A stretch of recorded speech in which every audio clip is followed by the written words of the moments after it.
Poème 387. 2 araignées. Dans les circonvolutions de ces méninges durs, aux synapses flinguées, aux neurones bousillés, besogneuses, au chaud, sous son crâne dégarni de farfadets cacochines, 2 araignées capturent, dans les fils de leur toile, d'obsédantes images, vives réminiscences de son cher passé. Elles prennent ainsi, au piège de leur raie, son envie de se nourrir uniquement de chimères, liées au moment fort d'une vie de lutin, parvenue à son terme. À demeurer stoïques, toujours en embuscade, les arachnides patientes. Campées sur leurs pattes velues, elles ne comptent pas leurs heures de guet, installées chaque soir au plus près de ces songes, hantés par des fantômes, tombés de l'escarcelle d'un diable rigolard, aux doigts de rebouteux. Elles changent en appât l'enchevêtrement délicat de leurs dentelles de soie, sécrétées, tissées et nouées, avec une minutie extrême, au plus près des frontières, des abysses de sa pensée.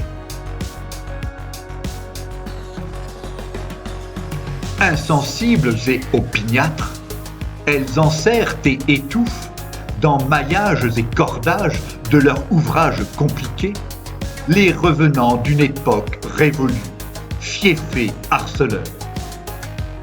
Avec le courage et la force de guerriers mercenaires là, pour garder fermées les portes des ténèbres, elles jouent leur va-tout, par égard pour le djinn, à s'efforcer de chasser de sa tête son hier.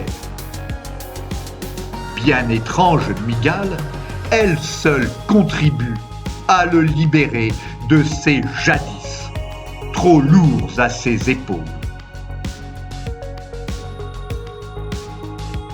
À œuvrer par décret dans ce lieu sans terre où plastronnent les idées, silencieuses dans leur coin, obstinées dans leurs tâches, en diaboliques auxiliaires dépourvues de scrupules, elles renforcent au bal des destins achevés l'indéfectible lubie, l'inflexible volonté de tout oublier, pris au jeu de ces tueuses.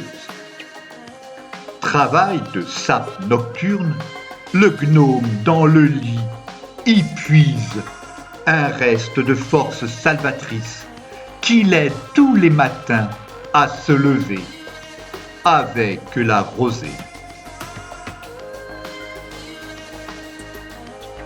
Ses rêves et ses désirs, ses délires et fantasmes, hérités d'autrefois quand il riait, chantait et œuvrait, jouisseur de toutes choses, travailleur plein d'allant, à les contrôler d'un œil circonspect, impavide bestiole, as-tu compris que toutes inhibitrices, qu'elles soient de tes plus poignants souvenirs, elles servent ta cause, quand bien même d'une façon de butor. Elles apaisent ton être mieux qu'un de ces élixirs de sorcière qui, à faire du bien au corps, finit toujours par faire du mal aux âmes. Dans ses entrailles, le feu de la passion, naguère dévorant, aujourd'hui, par ce biais contenu, perd en force. En l'en protégeant à très bien le maîtriser, ces 2 emblématiques insectes, censeurs d'heures d'insomnie, le nain, dans son antre, les accepte, appréciant en silence leur stratagème. À décider à sa place, en reine du ballet, elle le cantonne au rôle de spectateur.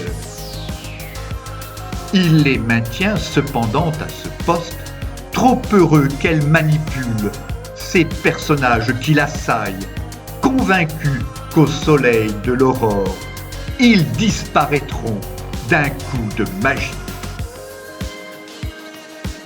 Ainsi en est-il de ces nuits, avant qu'ils ne partent sans bruit.